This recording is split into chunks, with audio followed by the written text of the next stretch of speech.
So you do that research. All right. There's a couple tenants on there. Okay. They've been there for 5 years. They've been there a little longer. What are their financials over the last couple of years? And you got to go over those. What are the lease terms and what are the guarantees? I mean, you got to go through leases at a deep level because the devil's in the details, so to speak. And then you got to, okay, I like this, but then you got to put boots on the ground. You got to walk the properties, look at the roof. You got to do inspections, appraisals, tenant interviews, right? I mean, I'm just naming a few that we started doing years and years ago. And then you say, okay, well, we're not going to pay total cash for this. We want to leverage the cash and expand. So let's go get financing. All right, you got to put your proof of funds together. All your bios, all those things. That's fine. That's easy. You go to a bank. You want to see better rates. Well, then you got to call another bank, and then you got to call another bank. And there's a lot to it. And the short story is there was so much to it, and you had to piecemeal it together, that what we did is we hired some of the best professionals that we could find with decades of experience, and we put them all together, and they came to work for Custom Capital. And people to go find deals and whatnot, what to look for in a deal. And so over the years, we have 30 professionals that go out and scour the United States every single day in every single state across all commercial real estate assets.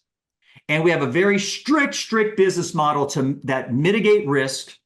And the short story is, we look for corporate long-term leases, absolute triple nets, tenant financials in place, don't lose money. So that's what we've been doing for years. We've got professionals under one house. That's the part of the family office that we work with other investors. And so for those of you who don't know, we're just a couple of guys on here. You're seeing us for the first time. That's the short story of Custom Capital and who we are. And so when we have about 3,500 investors in our database. We know their buy boxes. We know what they want. They're working directly with us, and we're helping them find what they want. Insufficient research, as Tony said. Insufficient research, man. What do you look at? What are you researching when you research? Do you know all the things to research out there?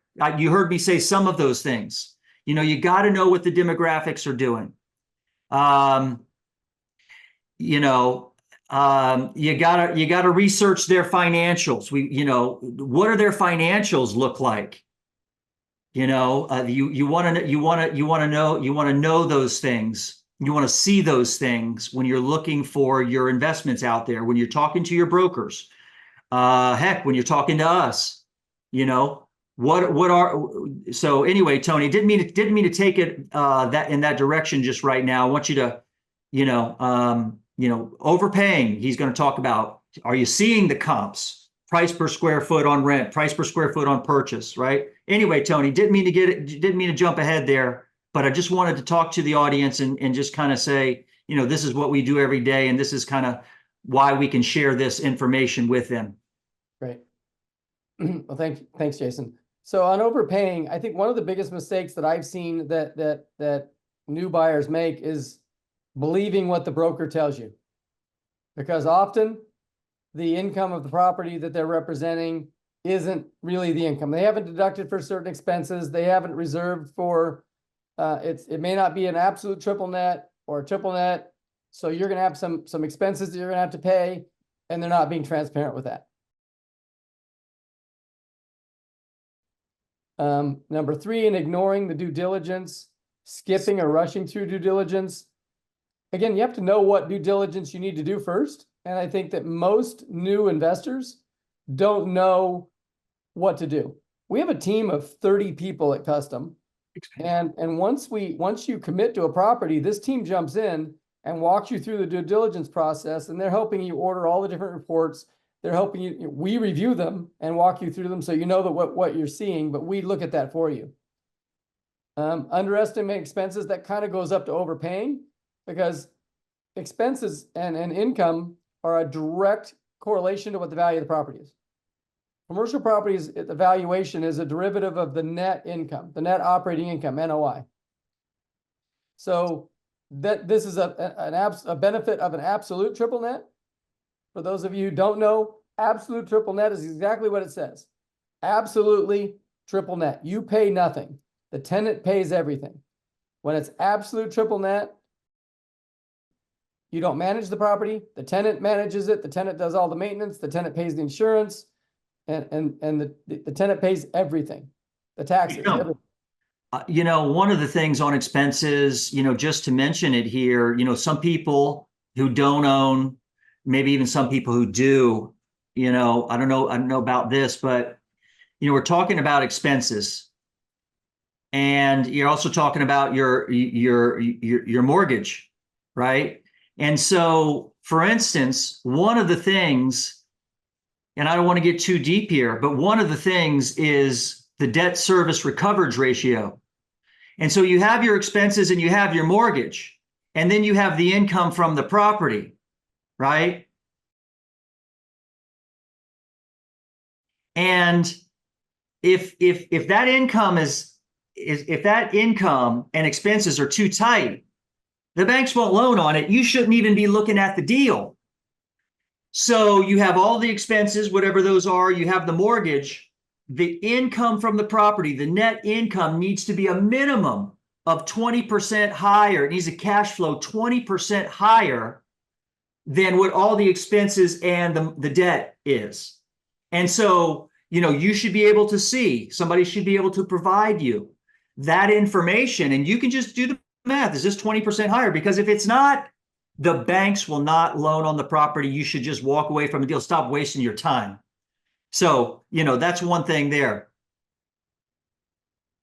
Yeah, and along that line, if you're buying a property that's, a multifamily, for instance, or a modified growth structure on a retail, those expenses flow through to you. And you don't know what those expenses are sometimes. If the roof starts leaking, you have to pay for it. And sometimes those can be major expenses. If a hot water heater leaks, that could be a big expense. You're gonna have to pay for it. On an absolute triple net, you don't have to pay for it. It's all on the tenant. Item 5, lack of diversification. This is if you're going to have multiple properties that maybe you shouldn't have all of your properties in the same asset class. Buy one industrial, one medical, one quick service, something like that. Financing choices. Financing is really complex. We have a lending group that goes out on most of our deals. They'll go out to between 5 and 10, sometimes 20 different lenders to get the best offer on the deal. And knowing how to evaluate those offers and what they mean and how the interest rate fluctuates is really important. And without having a professional that walks alongside of you to help you with that can really lead you to a bad choice. And unfortunately, I spent a good part of my career in the foreclosure market out here in Southern California, buying properties that went to foreclosure, and poor financing choices can lead to disasters later. I've seen it happen many, many times. Neglecting property management. Effective property management is critical for maintaining tenant satisfaction. This doesn't come into effect when you do the absolute triple nets, or even a triple net. The tenant's taking care of most of it. So, but I think this is a good reason for evaluating what type of commercial property that you want to get into. Underestimating the tenant risk. It's really critical to understand the tenant you have. You can have a fantastic commercial building, but if your tenant is weak, if your tenant is selling this building and leasing it back because they've run out of money and the only capital they can raise is in the building, you have a potential problem that you're gonna walk into.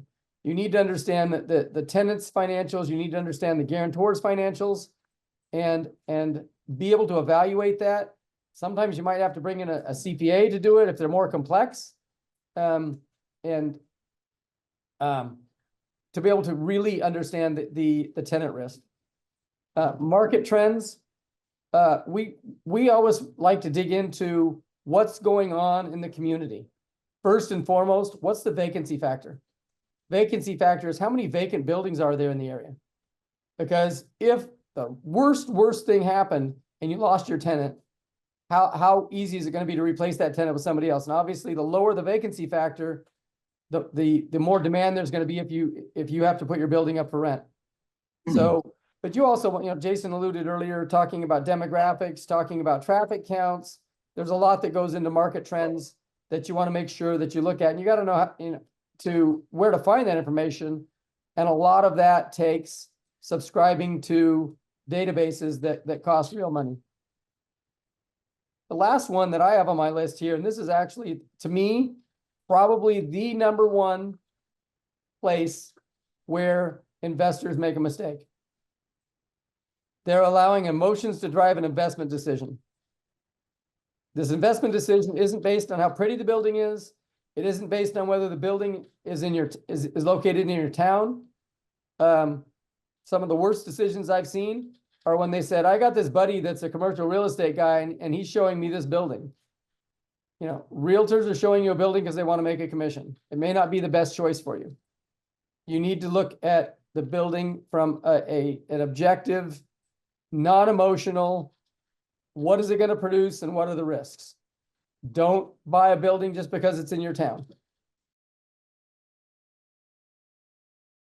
There are many investors that are buying commercial real estate that never looked at it face to face.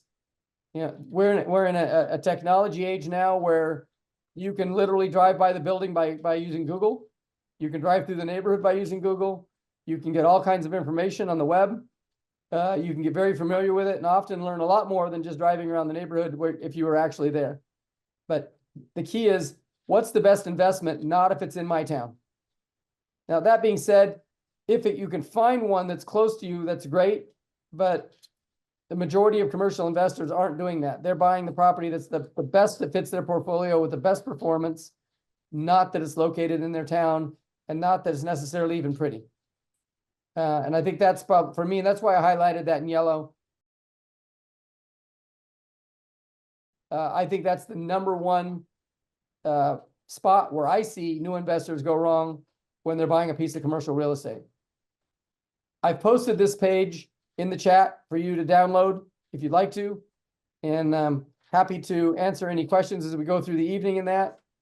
And with that, we can move on to our next step. Go ahead, Jason. Hey, Tony, we got people in the chat, and it's interesting to me. We said, I think D says, I'm more interested in the solution services that you have rather than the pitfalls. And D happens to be aware that makes your offering, a value add. And I have some people in the chat saying, hey, can you see some numbers? What kind of deals do you have, et cetera? And so I'd like to just address those while everybody's here. We titled this, we had a lot of questions of the CRE pitfalls, and we wanted to talk about those. Industrial is known as the tenants are known to be sticky. That means they stay in one place for long periods of times very often. All right. Often machinery is bolted to the ground. All right. Heavy machinery is bolted to the ground. They've been in business there a long time. Their workers have been there a long time. They're in the community. The building may have been there for a while. And so to move up, to uproot, and the cost of uprooting heavy machinery, losing their human resources, their employees, and then to go into something else that typically, when they go in, the rent is higher, the move is too costly, they lose employees, all of that, they stay in one location for a very long time. So they're stable, they're long-term tenants. A lot of these things, they're not going to the cloud. And so what you want to look for is a tenant that has been in business for a long time, that's been in that location for a long time, that has fantastic financials.